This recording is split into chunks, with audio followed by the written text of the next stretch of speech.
ഇന്ന് നമുക്ക് നല്ല നാടൻ വാളൻപുളി എങ്ങനെ നമുക്ക് വർഷങ്ങളോളം കേടുകൂടാതെ സൂക്ഷിക്കാമെന്ന് നോക്കാം. അപ്പോൾ എനിക്കിവിടെ കിട്ടിയേക്കുന്നത് നല്ല കുരു കളഞ്ഞെടുത്ത വാളൻപുളിയാണ്.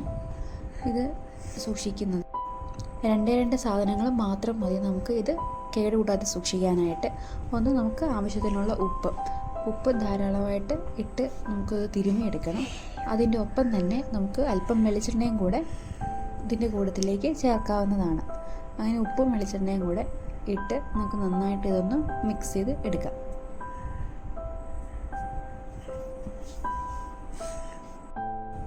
ഇങ്ങനെ നന്നായി മിക്സ് ചെയ്ത് നമ്മുടെ പുളി ഒരു 2 മണിക്കൂർ നേരം നമുക്കൊന്ന് വെയിലത്ത് വെക്കാം. അതിനുശേഷം ഞാൻ ഇതുപോലെ ഒരു ചട്ടിയാണ് എടുക്കുന്നത്. ഈ ചട്ടിയിലേക്ക് നമുക്ക് എണ്ണയൊന്ന് തടവി കൊടുക്കാം. അതിനുശേഷം നമ്മൾ വെയിലത്ത് വെച്ച് 2 മണിക്കൂർ വെയിലത്ത് വെച്ച് എടുത്ത ഈ പുളി നമുക്ക് നന്നായിട്ടൊന്ന് ഉരുട്ടി ചെറിയ ബോളുകളാക്കി കലത്തിൽ സൂക്ഷിച്ച് വെക്കാം. അപ്പോൾ ഇതുപോലെയുള്ളൂ. വളരെ സിമ്പിളായിട്ട് നമുക്ക് പുളി കേടുകൂടാതെ സൂക്ഷിക്കാവുന്നതാണ്. അപ്പോൾ എല്ലാവർക്കും വീഡിയോ ഇഷ്ടമായെന്ന് വിചാരിക്കുന്നു. എല്ലാവരും